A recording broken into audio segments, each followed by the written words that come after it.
Aujourd'hui, nous allons voir comment gérer une séparation. Je suis très souvent interrogée sur les droits de chacun des parents après une séparation. Il est fréquent que la résidence de l'enfant soit fixée de fait chez l'un des parents et que l'autre parent se trouve démuni. La période transitoire entre la séparation et une décision de justice ou la concrétisation d'un accord est délicate. En effet, pendant cette période, l'autorité parentale reste conjointe.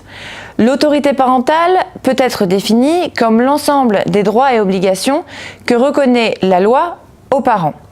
L'exercice conjoint de cette autorité parentale implique que les pères et mères prennent d'un commun accord les décisions importantes dans la vie de leur enfant.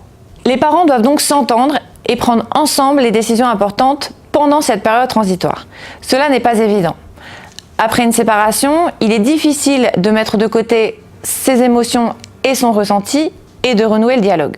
Il est donc utile et nécessaire d'effectuer des démarches rapidement après la séparation afin de trouver un équilibre et de préserver l'intérêt des enfants.